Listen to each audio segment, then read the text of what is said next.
This is a statement regarding the ability to hold Zoom meetings on June 16th, 2021. Governor Baker signed into law an act extending certain COVID measures adopted during a state of emergency. This act includes an extension until April 1, 2022 of the remote meeting provisions of his March 12, 2020 executive order suspending certain provisions of the open meeting law. Just with the departments we have this evening, start out with community development. Great. Thank you very much, Bill. All right, so we'll open the meeting with a roll call. George. Here. Great. Robert. Yeah. Nate. Here. Jack. Here. I am present, and Ryan is on medical leave. Okay, terrific. Thank you. So we'll start with Karen for the community development presentation. Nice to see you. Hi, everybody. Hi, Karen. Hi. Nice to see you all. Bill, will you load? There we go. So just to run through the PowerPoint, I don't know if you received the PowerPoint in advance. Mission statement is there. This was also included in the narrative. I added it to the memo that you all received too. We like to think our mission is to encourage and guide short-term and long-term community development initiatives and private investment that's sustainable and consistent with community character and which promotes Yarmouth as a desirable place to live, work, and visit. So Bill, you can advance. Should I just tell you when I'm ready? Sure, go ahead. Just to run through the divisions or functions of the department, we have 8 full-time and 1 part-time staff person. These are the areas you see on the screen are listed in alphabetical order so that we're not playing favorites with anybody. We oversee a variety of regulatory and more programmatic programs, and we work with a number of different committees. We oversee the community preservation program. I've included a slide and some information for you all to give you an update on the applications that were approved by the committee this year and which will be presented at town meeting. Conservation division, that's where we have 1 full-time person and 1 part-time. Conservation division is very, very busy this past year. COVID just seems to have brought on additional applications. I don't know if it's people at home finally getting around to different projects or, and the numbers that I have don't reflect the number of just calls that the office receives with concerns about things going on or violations. But what I can tell you is we had 24 meetings and they saw 79 different applications, and that was up from 23 meetings in 2020 with 66 applications. Economic development, we have an economic development coordinator and a economic development committee, the Community and Economic Development Committee. That's Kyle Pedicini, and he provides developer assistance when people come into town hall and they're looking for information on where do we start with permitting. He helps them to line up the appropriate meetings and whatnot. Under economic development, also the Community and Economic Development Committee oversees the Tourism Revenue Preservation Fund. That's funding that's derived from hotel motel tax, and it is spent largely on 3 different categories: marketing, events, and physical improvements. We've recently begun looking to spend on more projects that will be supportive of our wastewater efforts, which I think is a great venue to go down. Housing, we have an affordable housing coordinator, that's Mary Wagon. She works with both the Community Housing Committee and the Affordable Housing Trust. The Affordable Housing Trust oversees the Affordable Housing Trust, which is largely funded through the Community Preservation Fund. recently we are, let's say that Mary provides a lot of help with folks who just walk in needing help finding housing. We work with affordable housing developers. We work with affordable housing providers. And right now we're working quite extensively with the community. Last night was the first of 2 housing summit nights, where we're reaching out to the community, finding out what their ideas are in terms of meeting our affordable housing gaps. We had pretty good turnout last night at the senior center. About 30 people showed up. We are planning a remote only housing summit for February 3rd, I think it is, at 2 o'clock in the afternoon. So you can stay tuned for information on how to join that. Historic, we have 2 different historic commissions. I'll just bounce around a little bit. They're actually listed sequentially. The Yarmouth Historic Commission is a bit programmatic, a bit regulatory. They oversee the demolition delay program. There were 6 projects that came through demo delay. Demo delay applies to any properties that want to kind of basically knock down what's there to put up something new. And it's applicable to any of the houses that are older than 75 years old. It's particularly, a heavy lift when the projects come forth that are located in the National Register Historic Districts. We have 2. One is the Yarmouth Campgrounds. We don't see very much action from up there, but the Bass River National Register Historic District has seen a lot of people interested in doing stuff with their homes.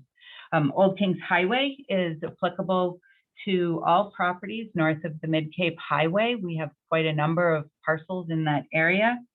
They had a lot of activity this past year. They saw an increase. Their most common form of permit is a certificate of appropriateness. They issued 145 certificates of appropriateness. That was up from 112 in 2020. Seeing a lot more activity in the solar panel realm.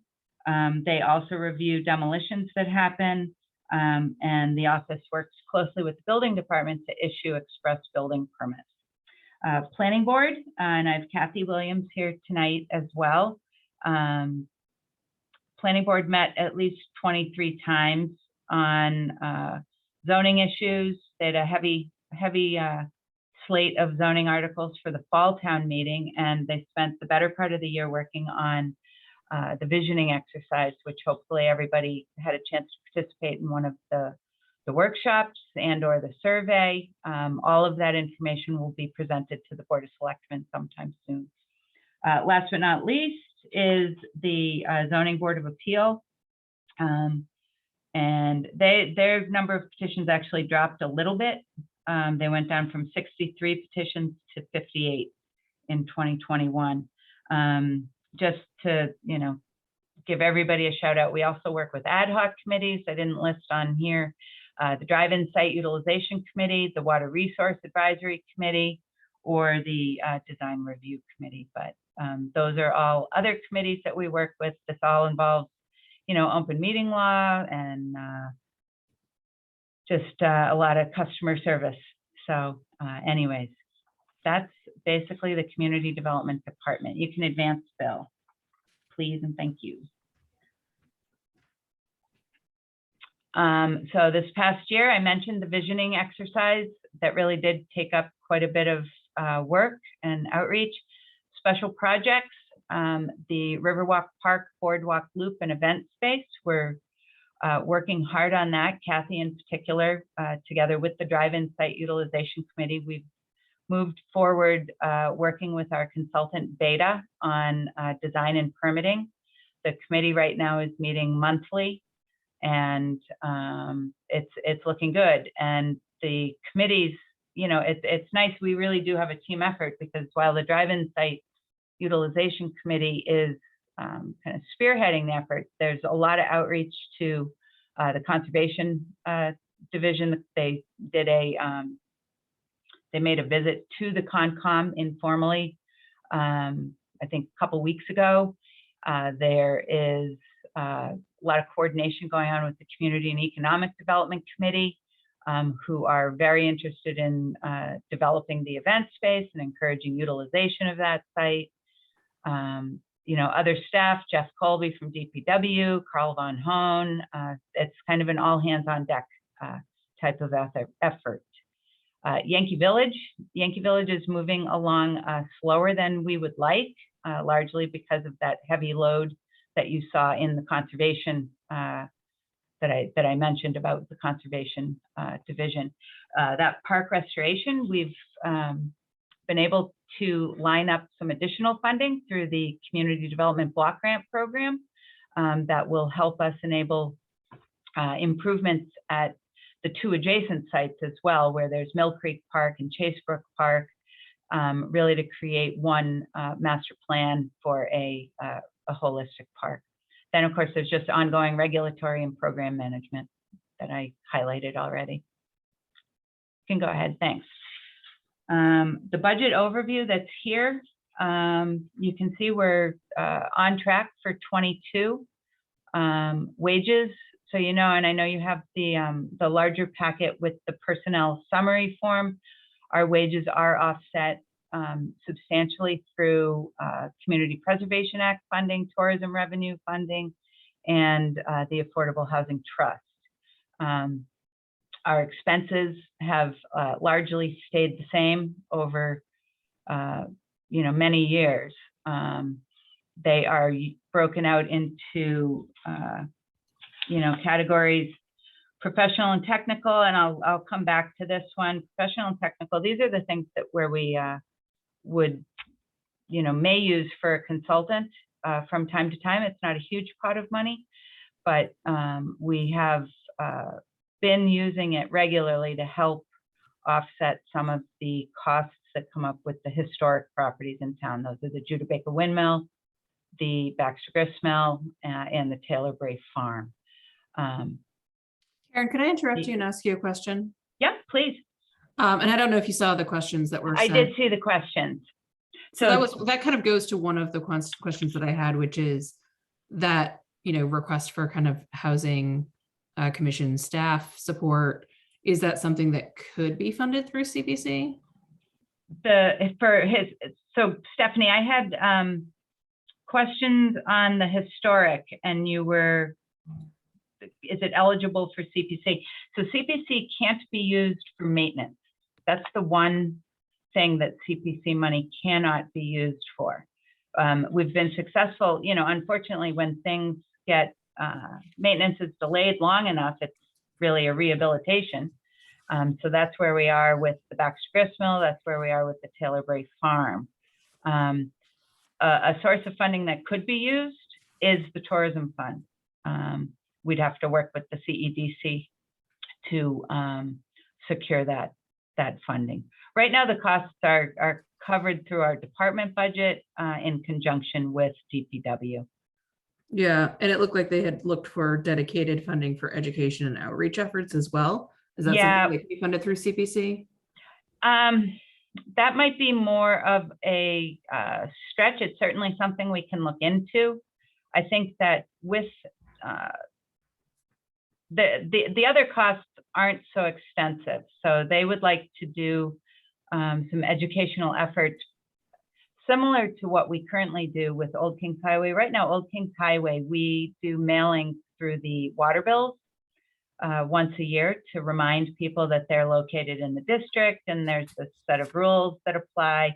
And it's a good way to just reach out to folks who might not otherwise be aware of the special rules that apply based on where they live.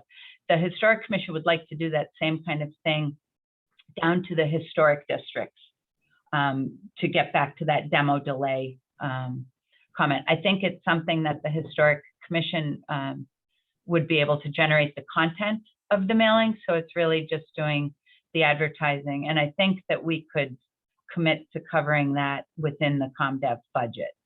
I don't think that that's really an add-on. The education and outreach, they have two different kinds of activities in mind. I think one is, outreach through the schools and that type of thing. The other is really a signage campaign at some of the historic properties. So again, that could be a CPC request because it really would be improving the historic site, or it would be suitable for tourism funds as well. Okay, thanks, Karen. You're welcome. So the other costs that are in that expense budget are printing costs. We print up zoning bylaws and those mailings, office supplies, seminars and mileage, and just dues, membership, and subscriptions to largely to professional organizations like the APA or the Massachusetts Association of Conservation Officers.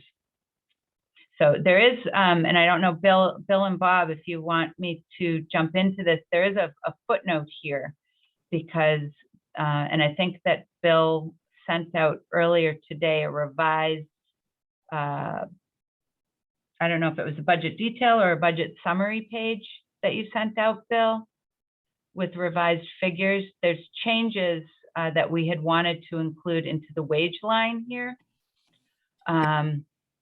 Yeah, it One would- is in, sorry, go ahead. it was the budget summary sheet that I think that was provided to me and showed the update. I can go through that. I can screen share that if you want. But That'd each be fine. I finance, can try to, I'm happy to paraphrase if you want, or. Well, I think it would be helpful to just know which one that you're talking about, because when I look at through the document, it looks like it would be slide 9 on the presentation.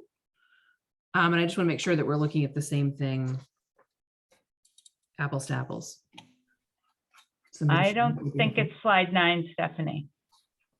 Okay, then that's, I guess, CPC. Yeah, that's The the spreadsheet CPC that I see. recommendation.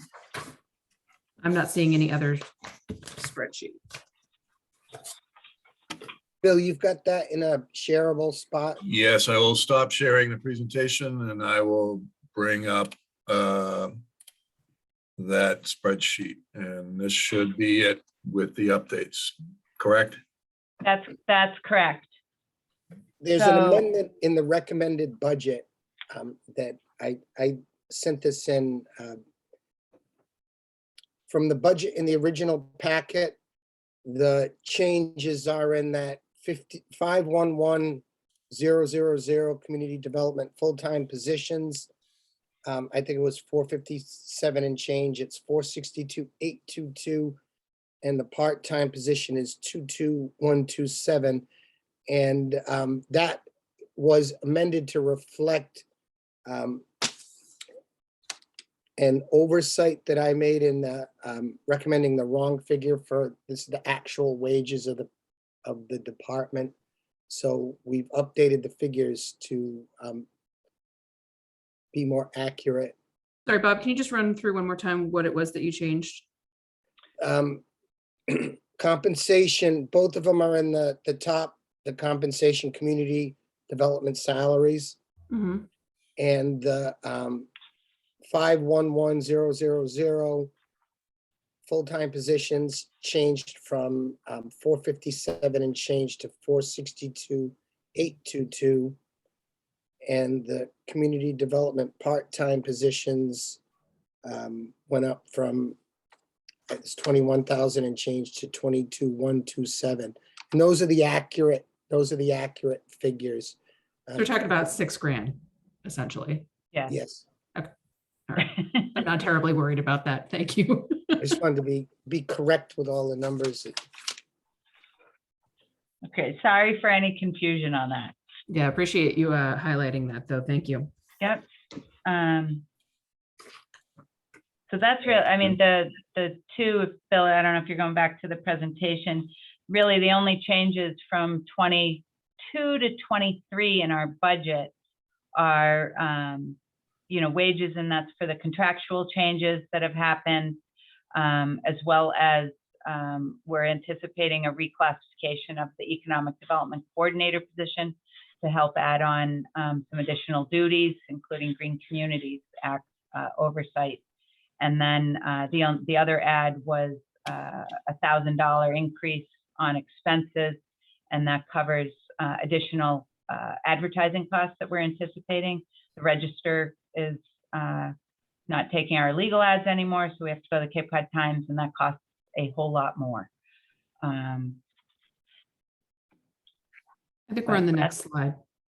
You can go ahead, Bill. Sure. And next one after that, or? Yes, please. So what are our challenges? You know, we already talked a little bit about the historic structure maintenance. These are, you know, and I think it ties back to some of what Kathy and the planning board found in the visioning exercises. Really, I think folks, there's a lot of great stuff here in Yarmouth, and I think that people really want us to take care of things. And to the extent that we can, you know, systematically plan for our historic structure maintenance, that would be helpful. They're truly assets for the community. And Stephanie, as you pointed out in your question, you know, they're a great tourism driver. All three of our sites that we have, and there's more. There's a lot of work on Ancient Cemetery. That's a big draw for people. Indian Memorial is a really nice thing. So it's kind of how do we add to that pot, and maybe it means looking elsewhere and just coordinating with our peers here in town. Other challenges, just competing, and these are the same as last year, guys. You probably remember them. Just competing priorities. We have a lot of regulatory volume going on, and we also have a lot of program work, and the program work is all very exciting and it's popular, and sometimes it's harder to get to just because we have a heavy duty regulatory load. You know, I'd hope that we'd be able to find room for additional staffing and conservation to help free Kelly up, but I don't think that this is the right budget year for that. But maybe someday, and we can do, you know, more on land management. I know Stephanie had one other question. I'll just touch on some of the questions you asked. You asked about a land acquisition plan. Do we have one? And it's really, it's not formal. I haven't seen one, but the primary goals are always land around the water wells, the well heads, and then anywhere where we can kind of connect the dots. That's why Yankee Village was such an important acquisition. We had two parks, one on either side on Route 28, and kind of scoring that middle parcel was a big success. Related is support for multi-year projects. This stuff just takes forever, and it's difficult. We as staff are just as impatient as the public about getting some of this stuff done. But those are what I see as our big big challenges here. Don't know. Just to follow up, Karen. Yeah, please. So with regard to the land acquisition, for those of you who might not have had a chance to see my question, it was just given how limited there is left of undeveloped space and the price of it. You know, I know some communities are kind of approaching things with a strategic land acquisition plan to say, let's make sure that we're getting it, like you said, in wellhead, where there's wellheads, but also, you know, where there's existing adding on to already preserved spaces, as opposed to kind of like, you know, 1 acre kind of in the middle of a development that Right. nobody's going to really be able to, you know, besides maybe 5 neighbors would be able to enjoy. So, you know, I think that it would be worthwhile given how high land costs are going to continue to be, you know, for the department or for the Community Preservation Committee to look at it that way. One resource that I would suggest is that the Association of Preserved Cape Cod and Housing Assistance Corporation recently did a map. You're nodding your head, so I'm assuming you're familiar with it. Yep. Yeah, they did a mapping project basically of of what's left to be developed on the Cape, Yep. what is more appropriate for open space preservation, wellheads, that type of thing, and what's more appropriate for housing. So that could help inform that strategy as well. Yeah, no, that's a great suggestion. Thank you. I'll give a shout out for our another committee that didn't make the list at the beginning was the Open Space Committee. And that we've been working with them quite closely on the Yankee Village project. And then whenever we get inquiries from people, looking to buy land. We have our land disposition committee, that didn't make the list either, but then people looking to sell their properties. And that's where the Open Space Committee comes in. And they do a great job, and they really look at it. Does it make sense for all those reasons you just mentioned? How broad is the public benefit that is going to be derived from any potential acquisition? The next slide. The next item. So we have like the free cash ask for the local comprehensive plan, and then the community preservation funding. I also have the other questions that Stephanie had shared ahead of time. How would you like to proceed, Stephanie? Well, I think you can kind of finish running through your free cash funding request and the rest of your presentation. Okay. And then I think we can take, if you're able to kind of weave in questions that you already know have been asked in terms of your presentation, great. If not, that's fine. We can sort of put it towards the end with questions. Okay. And obviously, it's like, as we're going along, if members see anything that they want to pause, we can do that too. Okay, sounds good. I'm going to turn it over to Kathy to talk about the free cash funding request for the local comprehensive plan. As Karen mentioned, the planning board has really spent the last 16 months in a very intense public engagement process to develop a vision plan for Yarmouth, where we want to be in the future with some general goals of how we might be able to do that. They've basically completed their work and they've submitted it to the Board of Selectmen, and we're looking to get on the agenda with the board in the very near future in order to formally present that plan to them. But the obvious next step is to move forward with updating our local comprehensive plan. There's many sections that are rather outdated, and we want to be sure that we can get a certified LCP through the Cape Cod Commission. One thing that we did find during the visioning, we had $20,000, which we did use to hire a consultant. For the very beginning part, we weren't able to have them help us all the way through it, but they really helped us get through all of those heavy workshops and roundtables and the initial survey, which collected a great deal of information, and they kind of summarized that. And the planning board was able to take that and run with it. So the planning board really saw the benefit of having a consultant. They know that this is a very long-term goal of the Board of Selectmen. So they really just want to maintain this great momentum that they have going with the vision plan and get to the local comprehensive plan. They felt the best way to do that would be to ask for a free cash grant to help us hire a consultant to help town staff and the planning board. Thanks, Kathy. I think that's pretty standard at this point, right? I'd like to think so. Any questions for Kathy on this request? Just a note, this would be a warrant article and it's not really in your spreadsheets for the operational budget. And we have asked departments to bring in some of their warrant article ideas as part of the process. So this is, Bob, part of your overall, what is it, 1.5 million or something? I'm trying to remember the figure that you wanted to stay within for free cash. Yeah, no, this is not within, that was the capital item. This is a separate request that I know is contemplated. We've discussed it, but it's the first I've seen of the numbers and things. So the articles are due by January 25th, so we'll have them all. But this is not part of any previous request. Okay. Other questions for Kathy or for Bob? Okay. Thank you, Kathy.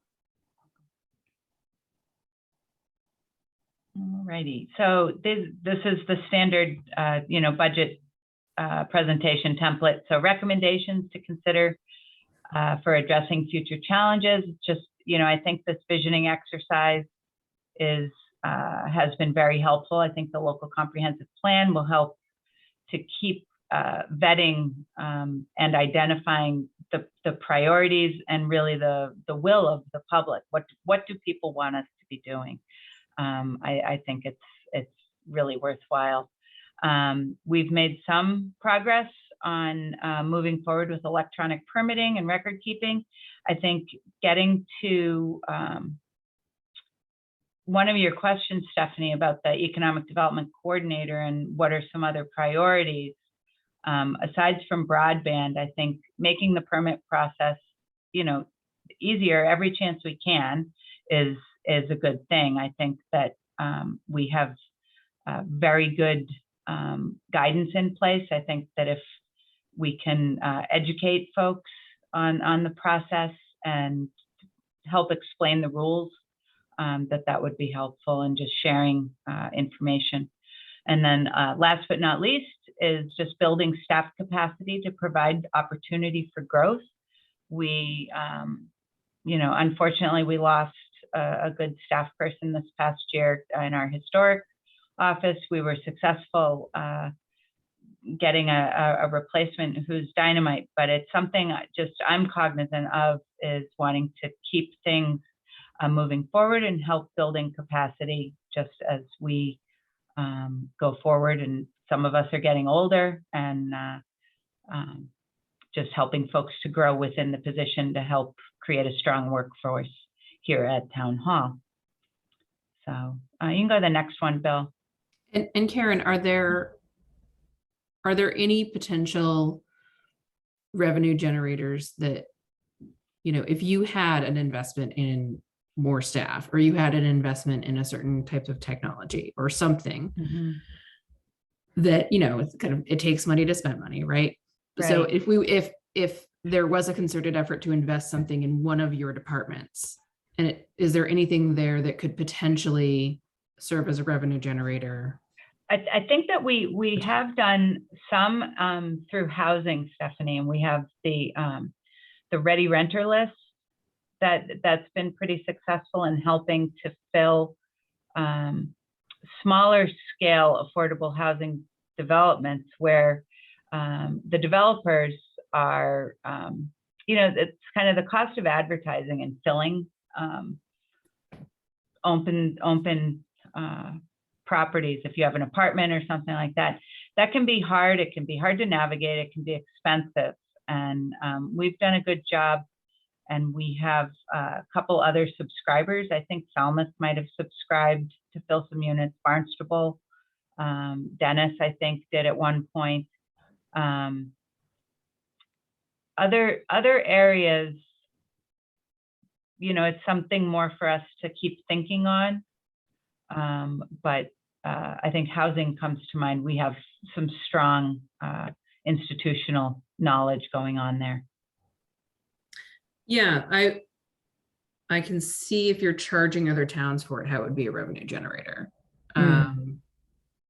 So anything else in the way of like economic development, or anything else that, the town does well that maybe other towns might not have the capacity for, or the ability to do. I just think, and you don't have to answer this question right now. Maybe think about it. Yeah, and hopefully it won't be a full year before we see you next. But I think that's something I would love to see all department heads be thinking about. Is we all know that we have an aging, population in terms of, not only our constituency, but also in terms of employees within town halls.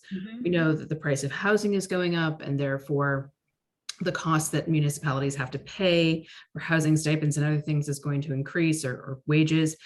And we know that, there's going to eventually be, cut services, particularly on the outer Cape. And it's going to kind of make its way this way. So knowing all of those things, and knowing that more likely than not, regionalization is going to be the only real option that, municipalities on the Cape are going to be able to do and maintain a level of services.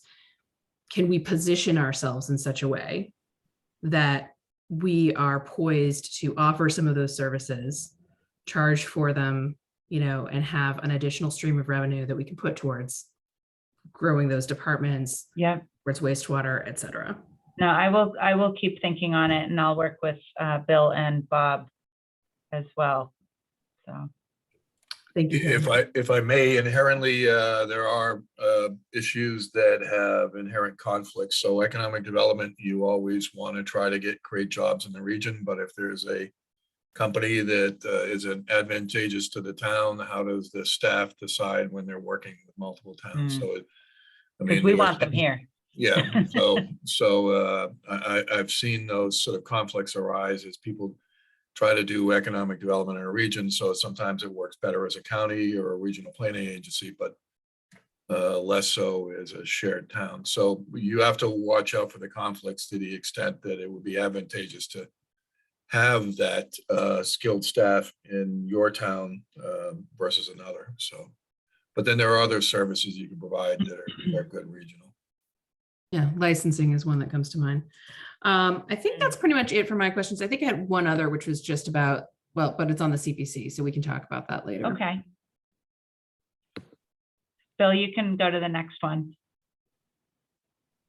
Thanks. So this is just a little spreadsheet that gives you a snapshot of where we are today. It gives you the fund balances that are in place going forward.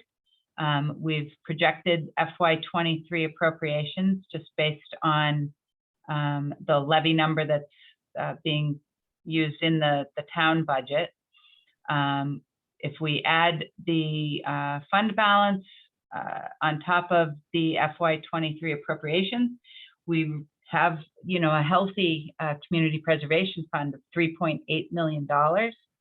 And that is the number that reflects the surcharge with the exemption in place that we had adopted previously. We're budgeting the maximum amount, which is 5% of anticipated receipts for administration. We break that out into wages, some fringe benefits, and then professional and technical. Tend to use that type of that fund for things like appraisals or things that are ancillary to the community preservation program. It was a slower year in terms of applications, and I think that things out in the world have slowed down a bit just because of COVID. We had the applications. Some of the folks that were approved at the last town meeting are still just getting going on their spending. But the 4 applications that we have here are the Affordable Housing Trust. And they made a request. There was actually a very strong discussion that went on within the Community Preservation Committee around this appropriation, because you can see that the kind of the 10% allocations, I see an error. I'm biased. I see an error. But they were generally around $184,000. And the Community Preservation Committee felt strongly that where that money is traditionally requested by the Affordable Housing Trust, that we also fund the cost of wages that come out of that fund, so that we're truly setting aside the 10% for the housing program itself. So that's the 240. There's a memorial arch and water pump. Folks might recognize it. It's right on the bend on Route 6A at Summer Street. It's a really beautiful arch. It's been neglected for a long time. Historic Commission is looking to restore it, not so that it's working, but just so that it's preserved, and it really is quite lovely. Ancient Cemetery is looking for additional funding. They've had a robust program of gravestone cleaning and kind of historic record documentation on the folks that are buried up at Ancient Cemetery. That is in conjunction with the Department of Public Works. Cemetery Division is very much involved there. The last request that's been approved by the CPC is $102,500 for the Friends of Bass River. That's for continued work on the restoration of the Upper Bass River watershed. And Stephanie, you had asked a good question about that one. And that was, I made some notes. Where to go? You had asked, Stephanie had asked, why is a private group doing this rather than the town, and how does it fit in with the larger comprehensive wastewater management plan? And I had a chance to talk with Jeff Colby today because, you know, it's wastewater. I look to Jeff. Initiatives like this are actually part of our comprehensive wastewater management plan. You know, we all think about sewer, and that's of course the biggest component, but things like fertilizer and just improving our flushing to estuaries is also an important part. That's where this comes into play. Working with Friends of Bass River, it's really a partnership here. The efforts are being coordinated. They're doing some work that, you know, staff might not otherwise have the capacity to get done. They're hoping to get the project all the way through permitting, at which point it really would get turned over to the town for the construction part of it. But, you know, this will positively impact the watershed. It'll help get the nitrogen out, and, you know, it could conceivably reduce how much you need the sewer up there. So I hope that, does that answer kind of your questions, concerns, Stephanie?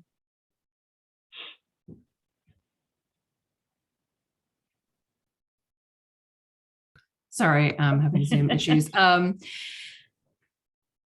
So yeah, I mean, in general, you know, flushing and work that you do in estuaries can make a big difference in wastewater. So conceptually, all for it. I guess I needed a refresher on why it was that a private group was initiating it, and Yeah. like why was it we weren't doing it? Is it just a bandwidth issue, or? It's you know, I think that the Friends of Bass River feel very strongly about it, and they were advocating it for it, and they've really helped to generate a lot of support for this particular project. So they were able to keep it moving forward by going through the design and permitting and all of that. Town staff's been very much part of the process. Kelly Grant from Conservation's been heavily involved, Carl Von Hohn, and again, folks from DPW, I think Jeff and Amanda Lima have been very involved. So is the reason that it would be moving, you know, if they're moving it along kind of at a faster pace than we would have been, is that because it would have fallen later into our comprehensive wastewater management plan? I believe so. I can double check that with Jeff, but that's my understanding. That would be helpful. And even if Jeff Yeah. can mention that, you know, when he comes into us, that would be helpful, just information to have. Okay. Did you have anything else you wanted to present, or should we open it up? No, for that's it. questions? You know, traditionally we've had the Community Preservation Committee make a kind of a more polished presentation. That's certainly something I let them know. I forwarded the presentation and everything to them. They were aware I was coming tonight and providing a preview. If you have, you know, additional questions or want to meet with them, I'm sure they'd be happy to do so. So I'll open it up to members for their questions on the CPC budget.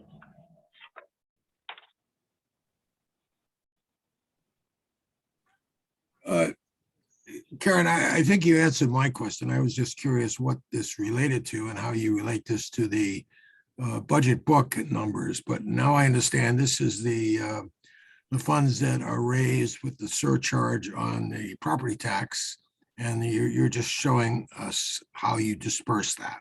Yeah, correct. I think like Bill mentioned, he had asked for the warrant articles to be included as part of the departmental presentation. So we included this here tonight. Yeah, But yeah, okay. you're correct. It's the this is the surcharge off of the property tax. And then we do have a hefty state match, because of Right. given the price of real estate and the transactions that have been going on. We've been able to leverage some good match. Speaking of the price of real estate, that does bring up my other question on the affordable The housing question. So the housing, they do have funding set aside for the buy down program. I think that they, and Bob, you can chime in as a member of the Affordable Housing Trust. I think the idea was, I think they went into the buy down program understanding that that delta between a market rate and an affordable home is really pretty big. And it's a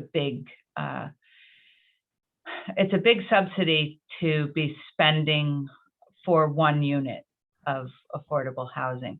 That said, I think that the philosophy really is that there's no one solution for our affordable housing gap between our needs and our demands.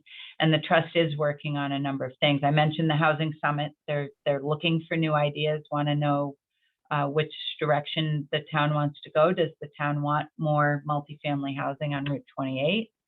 Do they want to do scattered site rental? Other areas where the trust has been very engaged is veteran housing. I know the town would really, the trust would really like to be able to present some housing for veterans. Habitat, we haven't had a habitat project in a long while.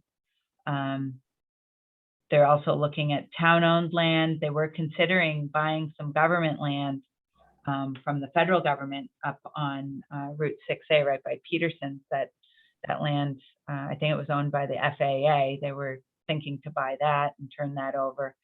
But, the buy down's really just one. I think that, it's anything and everything they are open to for sure. So this 240,000, if I'm Mhm. understanding you correctly, 92,000 of that is going towards wages and benefits. No. So and I can't use a pointer, but the wages that are listed here for community preservation, these are for community preservation. So those fund the administrative assistant who works with our community preservation committee. Some of my wages are offset through community preservation funds as well, because we do so much work on the program and the various projects. The funds that get deposited or transferred, the Affordable Housing Trust puts in an application like anybody else would. If the article is approved at town meeting, then we don't have a contract. What we do is transfer the funds into the Affordable Housing Trust accounts. And I think it's 57. It's again 57. It just happens to be the same number of that is wages. The rest, the balance of that would be for various programs. So I thought what I heard you say was that the committee felt that it was important as it relates to the 10% for housing, that the way that you achieve that is by making sure more of that is going to wages. My Did I heater mishear that? Can you repeat? My heater just came on and I lost everything you said. No problem. What I thought I heard you say, and I may have been mistaken, but what I thought I heard you say was that the Community Preservation Committee felt strongly that in order to get to that 10% towards housing, that you needed to include more towards wages. Did I mishear that? It's a different 10%. So it's well, and maybe it's both. It's two 10%, but CPA funds, when we get we make our estimate on what is, what the revenue will be on the local surcharge, the local percent, the 3% minus the exemption.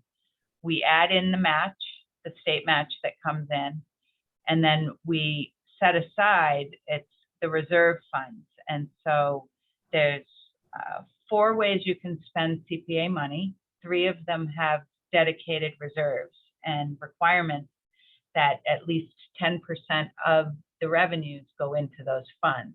Housing is one of them. The other 2 are open space and historic preservation. Yeah, With it's 10, 10, and 10, right? 10, 10, and 10. Yep, you're absolutely right. What has happened in the past is the Affordable Housing Trust, there's been a conversation where the kind of deposit on that 10% for the affordable housing goes to the trust. In this case, the 10% wasn't enough to cover also they wanted 10% plus the wages that get assigned for the staffing for the Affordable Housing Trust. So the sum total was closer to 240 than the 184, which would have been a regular 10%. So was that also the case with open space? No, that's the error. It's an error on my spreadsheet that I just caught while we were talking. No, because open What space. should that figure be for open space then? It should be 184. Okay.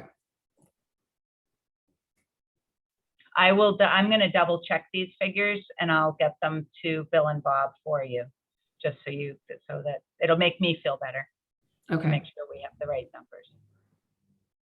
Thank you. Other questions for Karen as it relates to the community preservation?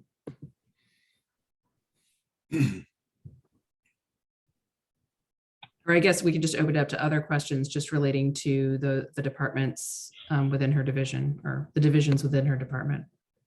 Stephanie, maybe if I could just have 1 second. Of course, Kathy. Thank you. I didn't realize that we're going to be presenting potential articles for the warrant on the annual town meeting because the planning board is taking a look at 2 potential zoning articles for the annual town meeting. One of them is being presented by the Yarmouth Community Partnership and is related to temporary seasonal employee housing.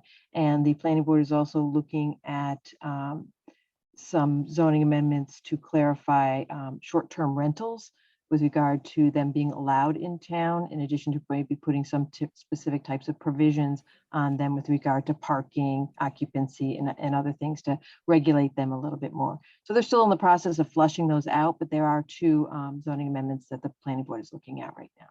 And just out of curiosity, I was under the impression that zoning amendments always happened in the fall when we kind of split up town meeting like that. I've never heard formally that that's the way it would go. Just because we have- informal. In 2019, we had both annual and special. I think sometimes with zoning, certain things come up. And we certainly want to address short-term rentals in our zoning bylaw before the summer season comes up so that we can have that enacted for the heavy tourist season. One other question, since you mentioned short-term rentals, and obviously we are counting so much on the short-term rental revenue collection towards our wastewater. Kathy, do we have anyone in town hall who is responsible for, checking like AirDNA or the sort of back end on Airbnb and other stuff to verify that units that are being rented are actually being registered in town and they're paying their taxes? I think there's some work that gets done through the health department on that.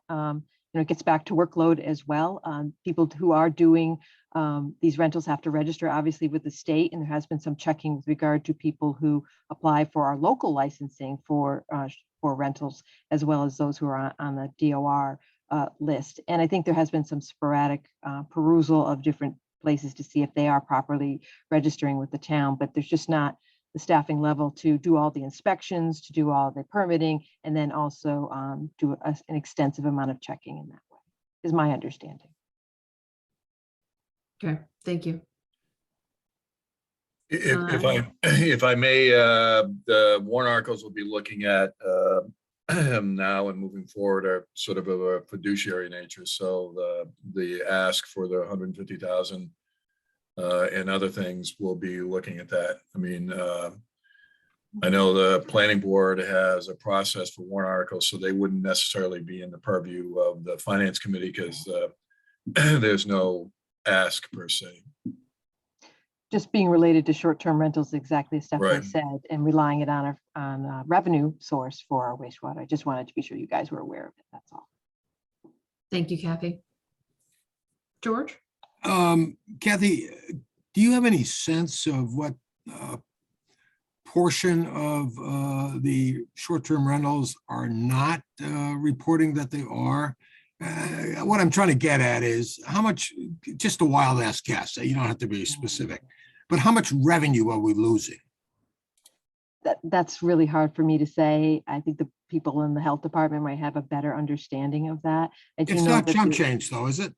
I honestly don't know. I do know that they, and maybe Mark's coming on, he might be aware of that. I'm sure they do find and identify them periodically. They find that people who used to be registered, all of a sudden this year they didn't, and then they find out they're still renting it, and they kind of pull them back into the system and get them licensed on a fairly regular basis.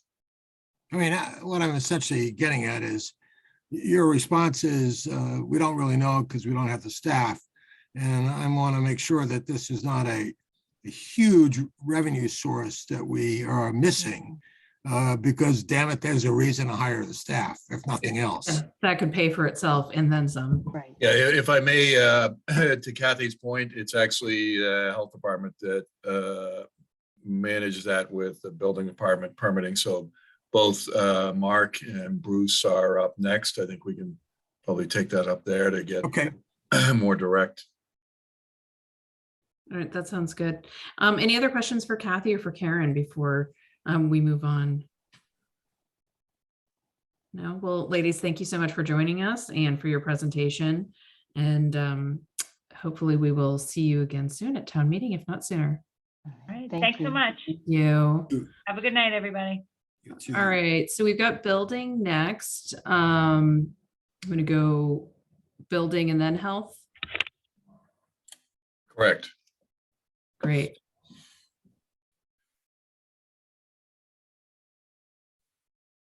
Hello. Hi, Mark. Welcome. Hi, thank you. Thank you. Good evening, everyone. I'm Mark Grills, the inspector, the director of inspectional services, as well as the building commissioner. I think we can lower his budget now. He admitted it. Are we giving him a? Yeah, Actually, I that's have a two promotion. titles now, Dinner. Bob. You should be doubling it. Thank you.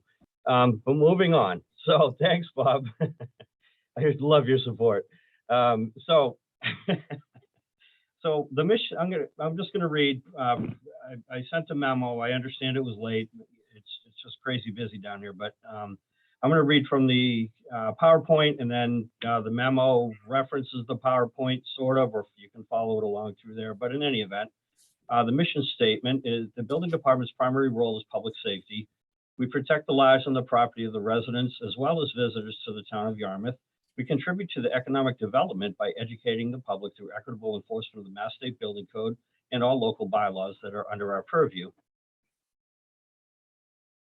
Next, thank you. The recap of key points and highlights from the past year. Our turnovers were, that number doesn't seem accurate, for 617. We had 7,103 permits issued. It's all permits across the board. We had around $617,000 in turnovers. We addressed numerous violations. While people are sitting at home, they pay too much attention to their neighbors. So, you know, we're visiting and knocking on doors quite often these days. Police and fire responses to overcrowding or illegal vehicles, people living in trailers, vehicle impacts into buildings. Those are the type of responses. That number was 62. Permitting consultation, that, you know, despite COVID, and even with the doors locked to some degree, we stayed busy. You know, there's been numerous times that, you know, all three of my inspectors were at the counter going over permitting with somebody, the noise is, quite high. And then also that's people coming into my office with larger scale projects, such as the ones in site plan review. One of them happens to be the Irish Village is about to undergo a huge renovation project. So next. This is just basically the budget overview, and the only real thing that jumps out at me is the fact that the budget appears to have jumped by $50,000 roughly, but OPEB is now back into the budget where it had not been funded for the past 2 years because of COVID, and the salaries did increase as a result of negotiations with the unions, and then we had to provide those salary increases.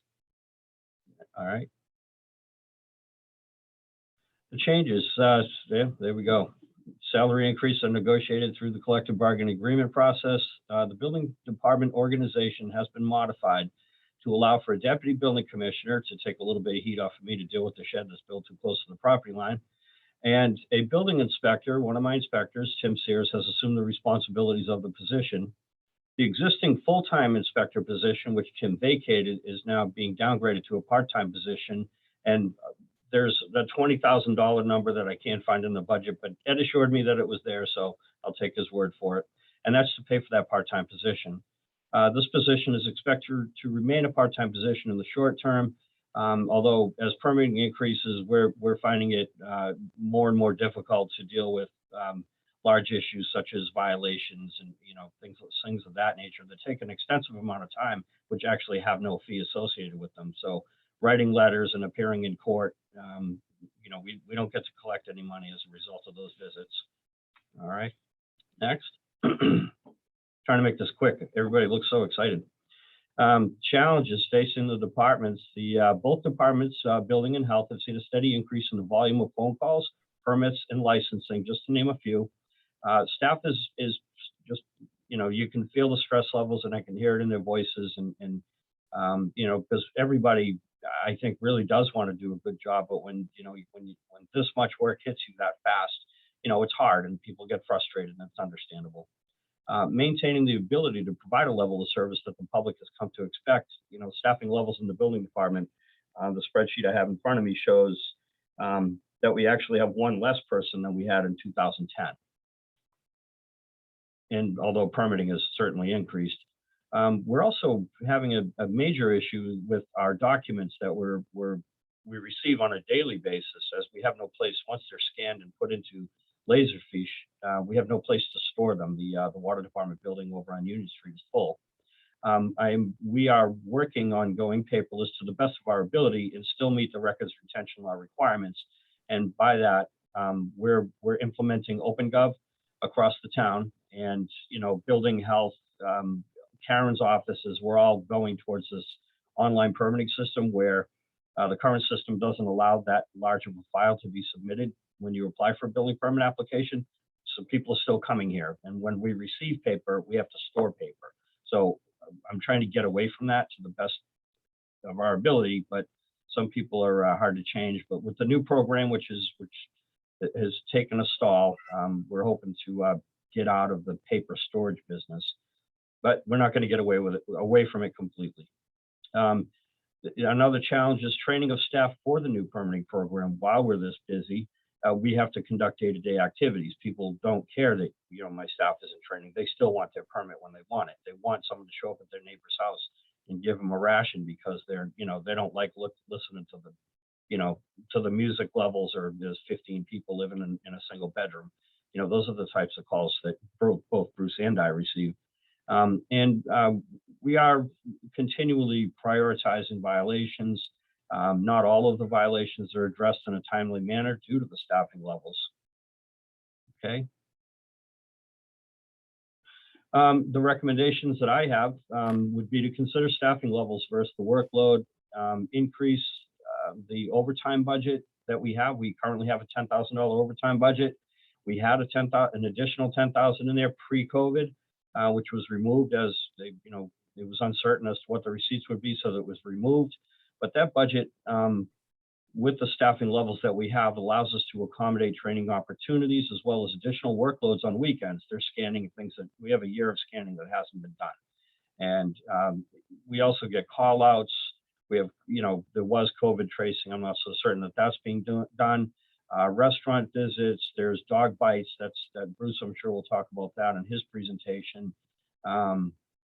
There's, my staff is constantly being called out, but in the same token, I have a plumbing inspector and an electrical inspector who need to take vacation. And while they're on vacation, I need someone to do their job, which I'm not qualified to do as I'm not a licensed plumber or an electrician. So we hire alternates. We have alternates on call that will come in and fill in. Well, they get paid out of an overtime budget as well, or a part-time budget, and then that runs in the red, and the money gets flipped over to the part-time salaries. That's the way I understand that it's going to work. Updating the vehicle fleet, I just went through a process with the capital budget committee, which I'm sure was more painful for them than it was for me, being it was my first time ever. I've sought $50,000 per vehicle for plug-in hybrids, SUVs, to get my staff to have their equipment in their vehicles and answer these emergency calls. They approved 3 of them at, I think, $36,000 a piece, 3 per year over the next 3 years. So that will replace the aging fleet of vehicles in the inspectional services department. Okay, all right. Well, thank you guys. Thanks for listening and putting up with it. Hope everyone's awake, and I'm here for any questions. I think I see some awake faces. Questions? I see no faces. George. Mark, question for you. And Bill, can we lose the presentation, please? And just see each other. Thanks. Mark, question for you. Plug-in stations for the cars as you get them. Do we have them available? We have 4 of them outside. I requested the plug-in hybrids when we had the tornado that went through here back a couple of years ago. I requested a lot of things from the previous administration. One of them was radios. One of them was smartphones. I couldn't contact my staff. And plug-ins during storms, strictly plug-ins aren't valuable to us as we answer calls for storms. And when the power's out, there's no power to those stations anyway. So the plug-in hybrids enable us to just be sure that we're ready all the time, because they're technically, they're also emergency vehicles, not just daily commuter vehicles for inspection. So there aren't enough of those stations, but I understand that the way I understood the Green Communities Act when it was put into place was that they would be able to get some more of those plug-in stations for these vehicles. Thank you. Thank you. That's neat. Other members? George? Mark, I'm not sure what you mean by turnovers. I think as you talked, I think I'm getting a sense, but these are people who have been reported by others, and you go out and. Oh, our turnovers are actually cash. We took in receipts and we handed the money over. Revenue we turned over to the town. Oh, so this is just the fee revenue you generate. Correct. Application fee. Okay, good. Other questions for Mark? Mark, so the OpenGov system, is that the e-permitting thing that you all were working on with the commission like 5-10 years ago? Or is that No, something new? this is something new. It's a replacement for, I believe, the program that you're talking about, which is the Oh. SELF program. Already replacing it, okay. Yeah, well, yeah, I'll keep my opinions to myself. But it's the same program. With this program, it enables people to have an account technically in the system. So Barnstable uses the same system. So any contractor that's applied in Barnstable can log in Yarmouth using their own login information, and they have an account. So during trials, or while I technically just went in and played with it for a while, I logged into Duxbury's because I have login information. I pulled a building permit on my Masonic Lodge where I'm a member. And then I had to call the building commissioner and tell them to disregard that permit. So, but I just wanted to test the system from a person who's never seen it. And it in my opinion, it functions 10 times better. It's much more user friendly. The current system that we have causes the public a lot of frustration. And like electrical permits with the program we currently have, the permitting program doesn't connect with the state's electrical database not the electrical data, it's the electrician's database for their licensing. So because they didn't want to pay the additional, I don't know what the number was, last number I heard was $40,000 for access to that database, which gets updated every year, where with the OpenGov program, it's part of the system. So we don't have to pay any additional fees. And that will allow electricians, I've been collecting, I don't know why I've done it, but I've been collecting email addresses from electricians who are reluctant to go online to do this stuff and just putting them in the system. So the program, my iPad's over there, but if we, part of the system is that using the iPads during the inspections, what's the benefit to the contractors that when we do our inspections, we put in the results of that inspection sitting in the vehicle in front of the property. And we hit the send button and it sends the results of that inspection immediately to the contractor, which limits the number of phone calls that they make to town hall, wonder what the status of their inspection is, can they call their plasterer? So there are a lot of benefits to, Acela uses that system currently, and I made sure that OpenGov uses that, but that's one piece of it. There's still people that are refusing to do it, and I have IT setting up the 2 computer stations on my countertop that when people come in and want to give me paper, I'm going to point them to the computer and we're going to teach them how to use that system right in place. So it'll get them comfortable with it, and then they can start doing it from their office or paying their office staff to do it. It's actually very user friendly. I think they'll be happy with it. That sounds terrific. It sounds like it'll be helpful to your staff, which sound like they're already got a lot on their plate, and hopefully, make their lives a little bit easier, and also help when people are building. One other question that I have is, Karen had referenced how Kyle Pedicini, in his role as economic development coordinator, I think, has helped businesses when it comes to various permitting. So I assume that references your department, as well as probably Bruce's. I'm just wondering, and this is maybe a question writ large, if there's been any conversation of, okay, these are the trends that we're seeing, what can we do to kind of overall improve the process? And bear in mind before you answer that I am not suggesting that you do more with less, right? But like, it kind of goes to the broader question that I'm asking of all department heads, which is, if you had investments in certain, key areas within your departments, what could you do that could potentially be a revenue generator for the town? And in this case, making something easier for businesses could potentially help grow our, commercial tax base. So just wondering about that. Well, the building department's role is regulatory. So, Kyle is helpful where he asked a bunch of questions of the applicant or the inquirer. And then he'll visit my office and we'll go over the points. And then, then he's able to give the developers some input to get them started down the design trail.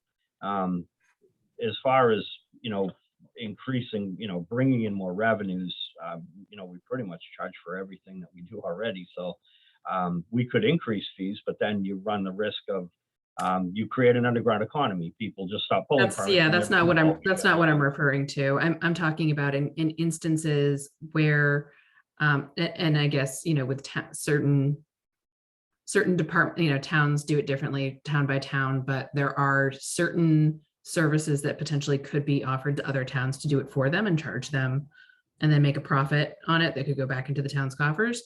Or in the case of, if there are any kind of, I'd have a hard time believing that there's no bureaucracy at all and there's no red tape that needs to be streamlined or cut that could help improve and streamline the process for businesses that are looking to build, develop, et cetera, within town, and that making that investment couldn't help us in the long run when it comes to growing our commercial tax base.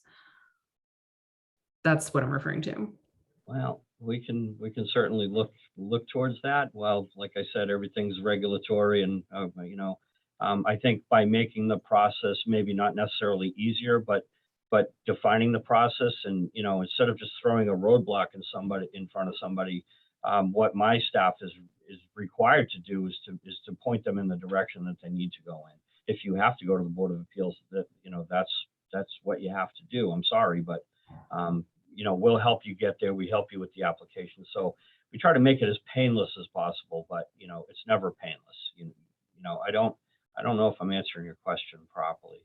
Yeah, I mean, I've heard over the years that each town, you know, tends to kind of define certain things differently, and sometimes it's not always in compliance with like the state building code. And that, I mean, these are the things I hear. I don't know if they're real or not, but and it's not necessarily something that you need to be, you know, I'm not trying to put you on the spot, but what I'm trying to do in broaching this conversation is get the conversation going within, you know, departments and town hall to be imagining what could the future look like as our, you know, as our town grows, you know, over the next 10 years.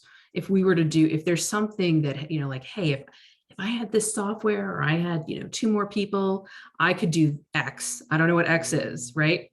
But the net benefit to the town would be Y. And there's a delta there. There's a profit that we could put back into the town coffers. That's the type of thing. I just think about it is all I'm asking. Well, since I came here 10 years ago, I have been streamlining. For instance, you know, nobody likes to fill out paperwork and only half of them read 1/4 of the page. So for instance, a use and occupancy permit was a 5-page document. That's a lot of work for, you know, we're not looking for all of the information. So that frustrates people. So what I did was I took a 5-page document and I turned it into a 3/4 page document. Great. And that, so somebody wants to open up their ice cream shop, for instance, in town, they do need the inspections. There's nothing you can do to get around that. That's 780 CMR, Mass State Building Code.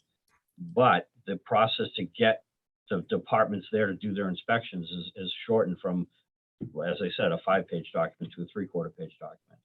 Same information. I just took all the information off and created a new document. So that I went through every document in this department, and everything's been updated since I got here. And I'm not saying it can't happen anymore. We can try to streamline more, but you know, that's time, and we don't have any time these days. It's just been ridiculously busy with permitting and complaints. And you know, I get phone calls from police department at 7 o'clock in the morning that there's people living in hotels in town, and that hotel just had a water break in it, as a matter of fact, and there were 6 people still living in the hotel that weren't supposed to be there. So, you know, those are the type of things we deal with. So one of my guys spent an hour over there today walking through, taking pictures, writing a report, and then he's got to come back here and do an hour, take an hour, write a letter, and get it off to the owner of that motel just to let them know the status of their violations. So there's a lot that goes on here, and I understand what you're saying, and we always try to do things. And if somebody has a better idea, I'm willing to listen to it. But you know, not everything works for the type of business that we do here. Yeah, no, and I certainly understand what it's like to have all the fires that you need to put out, and that's, you know, where it takes up a lot of your bandwidth. It's just something to think about over the course of the next 6 months, next year, you know, and as you're running from putting out one fire to another, you know, if something occurs to you that you say, hey, you know what, if we strategically invested here, this could potentially be helpful. You know, keep that in mind, write it down on a Post-it. We'll plan on bringing it into us next year. I need a big poster or a little one. I got this one. That'll do just fine. George.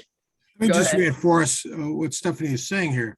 Let's assume you're not going to change any of the requirements. The regulatory function is the primary function you have. But if it turns out that in the process, either what we're doing can be packaged to sell to other communities, regionalization, there might be revenue for us.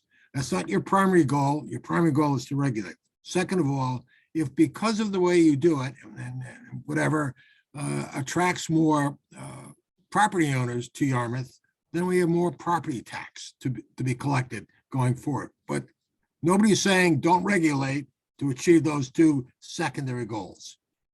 Or to do more with less. Yeah, don't ask me to do that anymore. I'm joking. We've heard that since I started working here. I think it really means doing less with less. Yeah, well, it seems to be that way these days. But the regionalization matter, we've had these discussions. There's been discussions at the state level. You know, we're all appointed by our local appointing authority, which in my case is either the Board of Selectmen or the town administrator. I just met with the Insurance Services Organization today. It's my 5-year audit. So today was my audit. That's what I did all afternoon while I was, trying to prepare for this. We're preparing for that thing took months. It's just, there's a book that I handed her and the lady, and she, we went through that all. But regionalization, that was a discussion that we've had, and it basically, like if I need additional staffing, I call the state inspectors and they'll come down here. When we had the tornadoes in town, we had such a good handle on it. They sent 4 inspectors here and I didn't need their help. We sent them to Harwich or Brewster needed more help. So I do get the regionalization thing. It has been a topic of discussion in the past at the state level. In Yarmouth, as a matter of fact, we just had the state inspector give his monthly district meeting. So I have him come to Yarmouth now. We met in the hearing room because I don't have to pay my guys to travel, number one.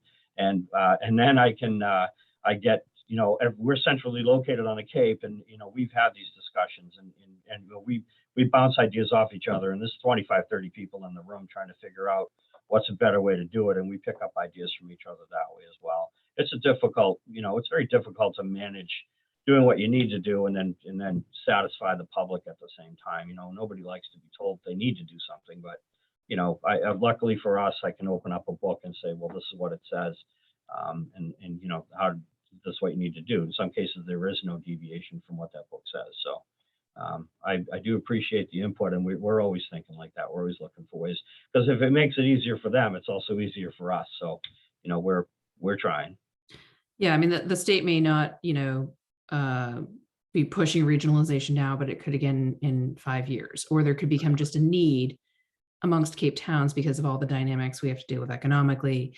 So how can we poise ourselves to be, ready to offer services to, capture business, just something to think about, and, we'll let you go, but something to think about for next year. And then the other thing I would just say for next year, and I totally understand you had an audit going on. I know what that's like. It's done. It's done. But congratulations. But I would you. just say in the future, the committee really, we're trying to get everyone in the habit of getting us their memos and presentations the Friday before the meeting, so that we all have time to digest it. We can get you questions in advance, and you're not scrambling and we're not scrambling. So just for future. That would have been easy if my whole staff had been in the office, but everybody was out with the COVID. It was me and 2 other people in this whole department. So yeah, we were shorthanded for about 3 weeks. So yeah, next year. Stuff. Next year we'll be on it. Okay, Absolutely. thanks, Mark. All right, thank you guys. Thanks for your time. Thanks, Mark. All right, we have Bruce next. Yes, Health Department is next and the presentation is up. Okay, am I on? You are Yeah. on, Bruce. Take it away. Very good, thank you. Board of Health, Health Department, start with the mission statement. Protecting the health and the environment and residents of the town through enforcement of state and local regulations, administering health and safety programs, and proactive planning on regulations and preventive programs. Let's see, okay. Key highlights of the past year. Response to the COVID pandemic, which really took over the whole office, and which is ongoing as we speak. And today, they released the data today, and I see our town has increased in our COVID positivity rate from 11 up to almost 20%. So we're going to be the second highest town on the Cape with high positivity, just behind Barnstable. So that's quite a jump for us, because the last week we're at 12. Our COVID numbers had come down, but they have jumped up. So we spend a lot of time on that continuing. Duffy 2 is Duffy Health Services, is a support navigator that we work with on substance abuse issues and disorders. 3, the past years, the new business is expansion, working with owners and developers They'll come in and sit down with one of the staff people if they're handling hazardous materials. Kyle will sit down with them, go over what they need, then work with them if they have to go through zoning change in the Board of Appeals and a Board of Health hearing. So that's a time process for that inspector. We'll also look at the business expansion if it's in the Aquifer Protection District to protect the drinking water. We'll be working with the engineer to see what their nitrate loading is to ensure protection of the town drinking water. So that's a lot of consulting within the office on those programs. Then it just gets down to the highlights the last year of what we're inspecting ongoing between motels, inns, lodging, and camps that we have in town that we're out there on a regular basis on inspections, and then also on following up on complaints. Swimming pool and permits that we have in town, which includes whirlpools, indoor and outdoor pools. And Yarmouth has the most swimming pool permits of any town in the state.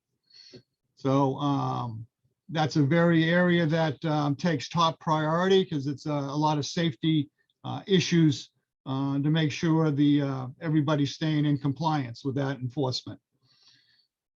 Food safety permits, inspections of permits issued of 345 between restaurants, seasonal restaurants, farmers market, fairs that come through town that require permitting and inspection.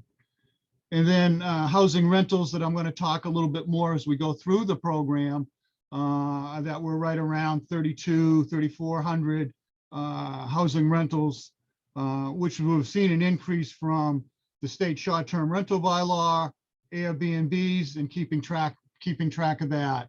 So that's an area I'll talk more because I know you're going to have questions on our request for a inspector on that and some financial points on that. Okay.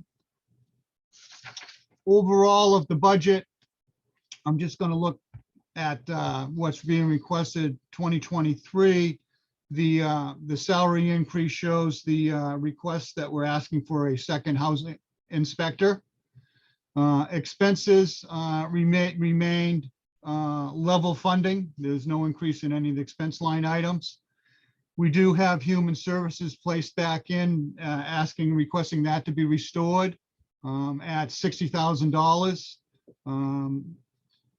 That will try to bring it back up with one step, maybe the following year to get back up to 70,000. And in the past, the town was up to 80,000. The nursing services, we're looking for that to be restored,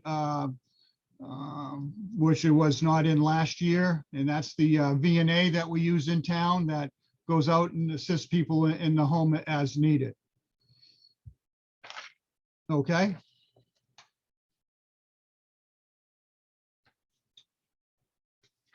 Changes in the budget. As I mentioned, the second housing inspector, and I'll go into that a little bit more depth on the next slide. Restoring our 12 human services that I'll show you on the next slide, where they are.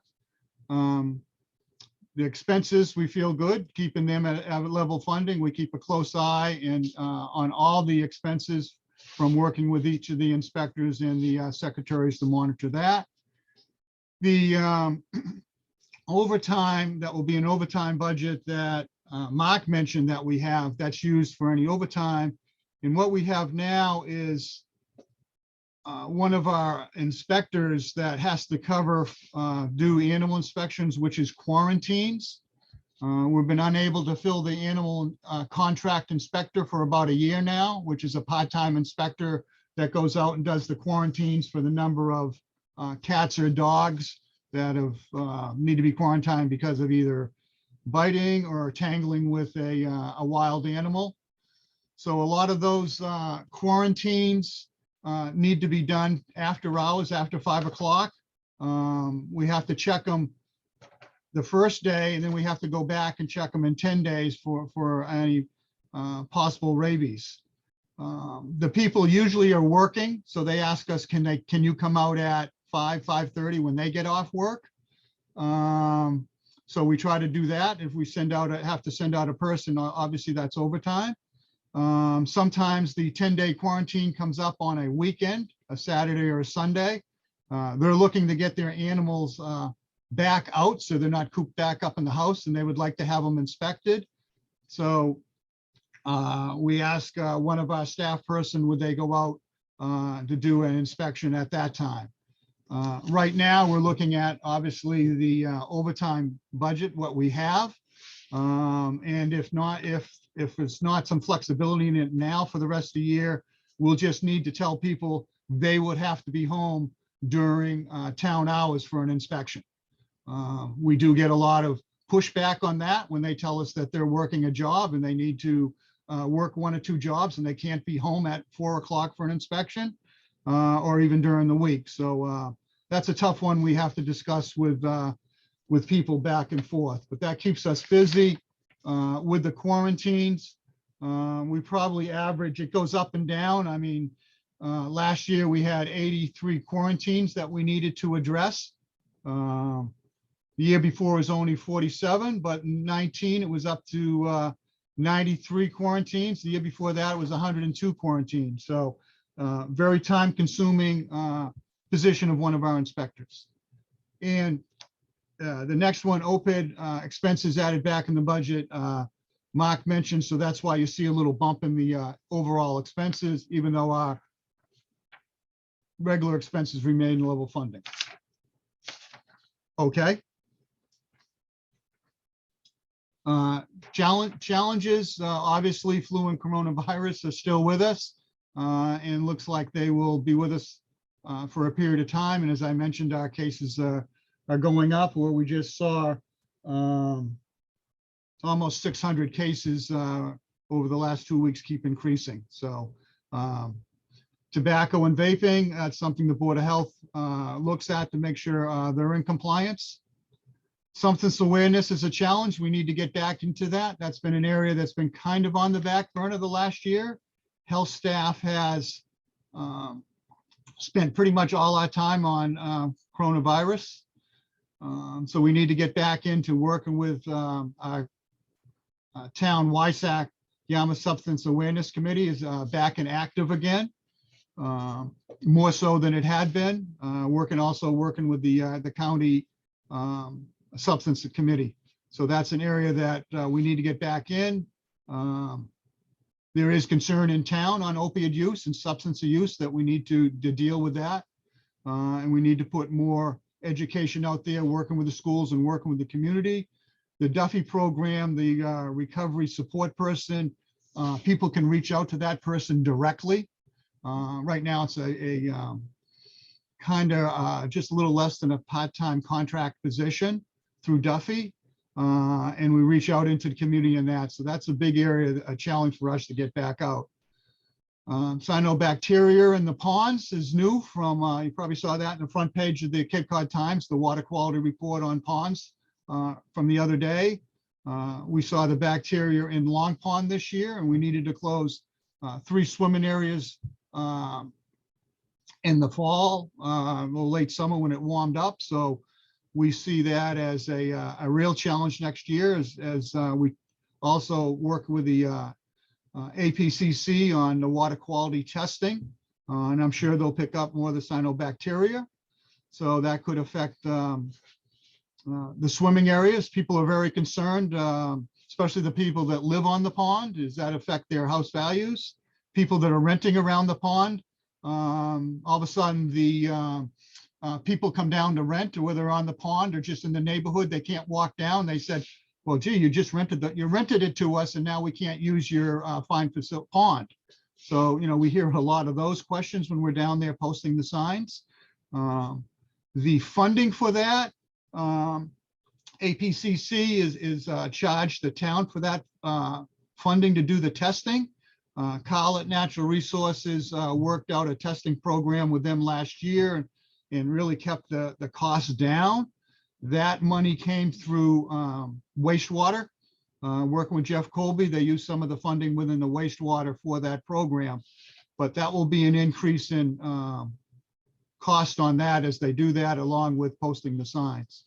And the fifth challenge, the other, one of the next challenges is also the animal inspector to try to find a contract.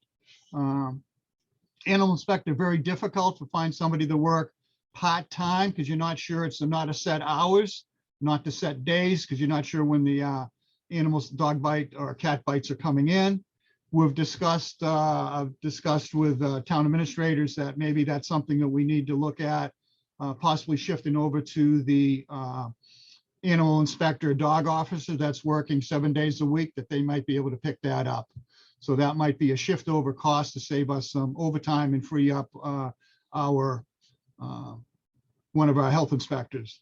In the past, we were lucky to have 2 people that had held the job for probably for 5 or 6 years. It was very nice, flexible time. They enjoyed getting out and going around town, but we have not been able to look at that. And our last challenge on the next sheet, rental housings. It's a challenge for us. We figure we're right around that 3,300 units. We need to get into them for registrations, inspections, and safety for compliance with the state housing code.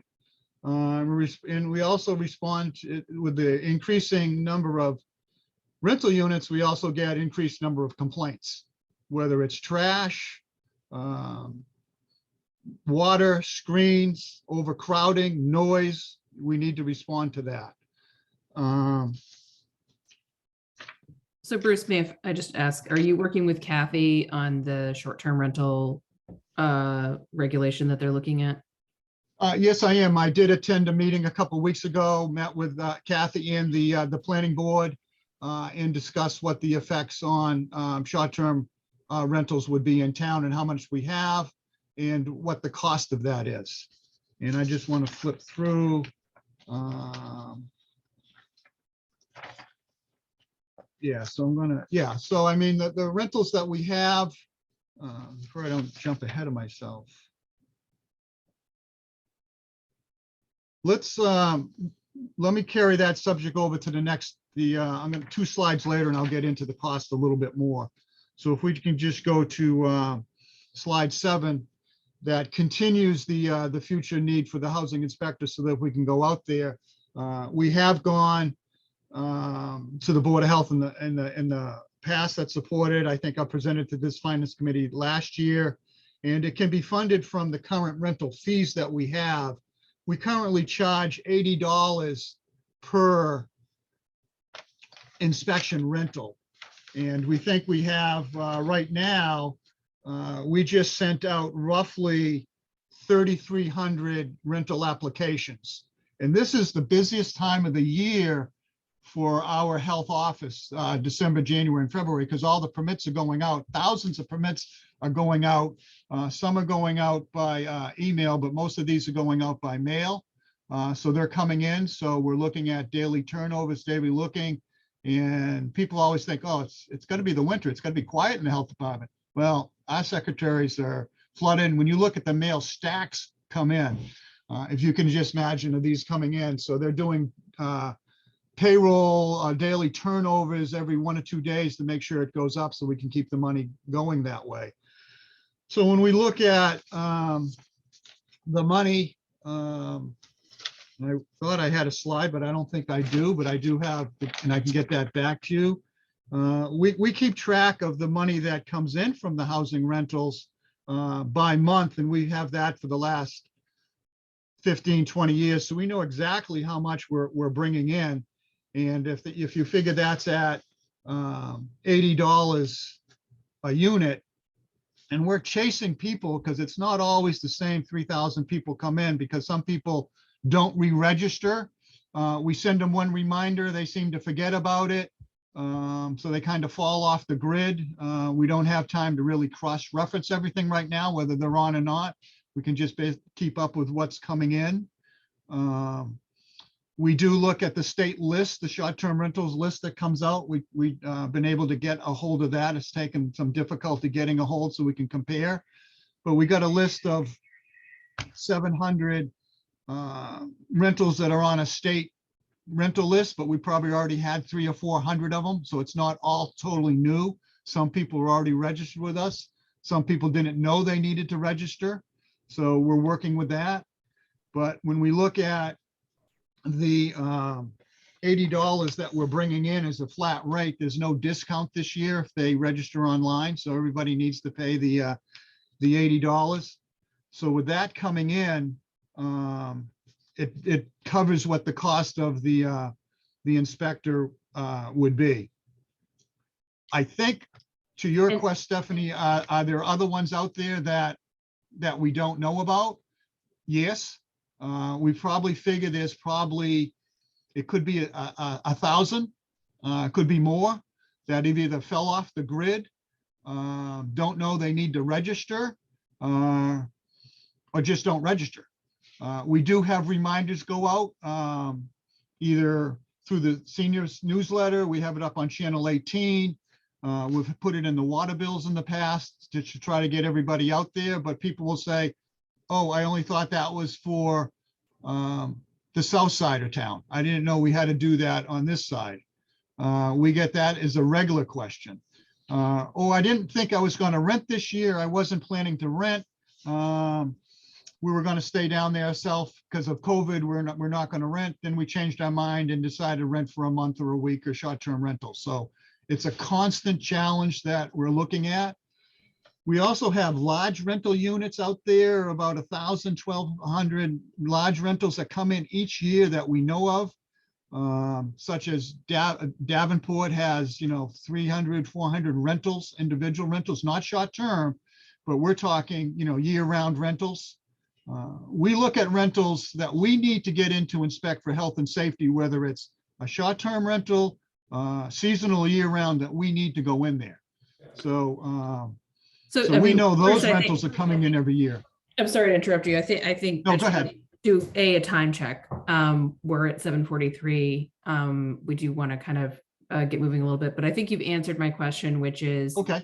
do you have access to, the state registry and have an ability to kind of, chase down anyone who's not Yes. paying you directly? And, Yes, we have. I guess the follow-up would be, is that second housing inspector going to help you achieve that goal?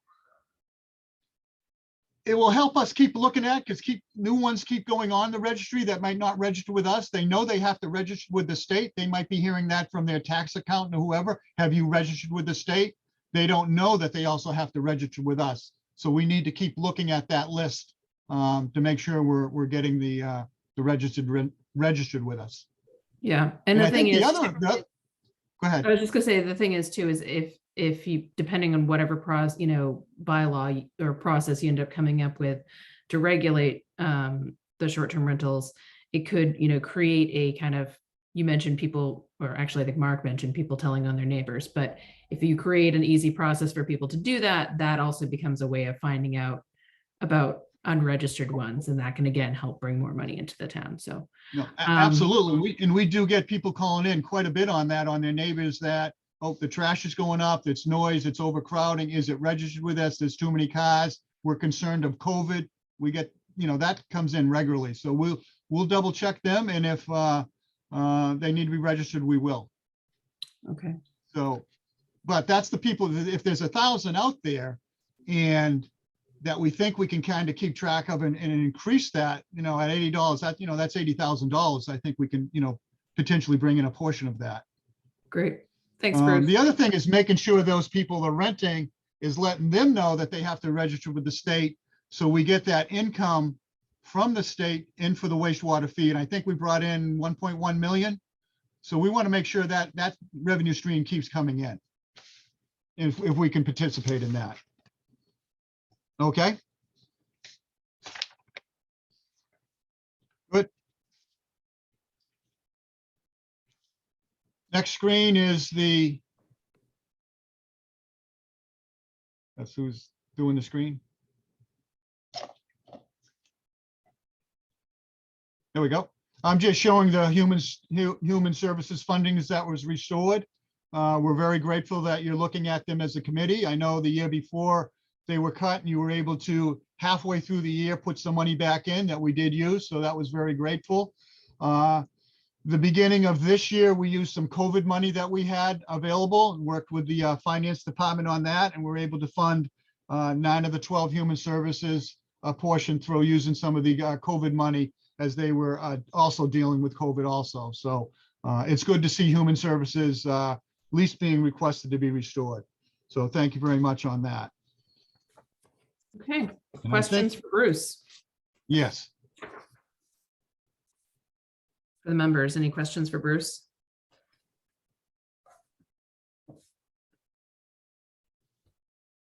Any other closing thoughts, Bruce?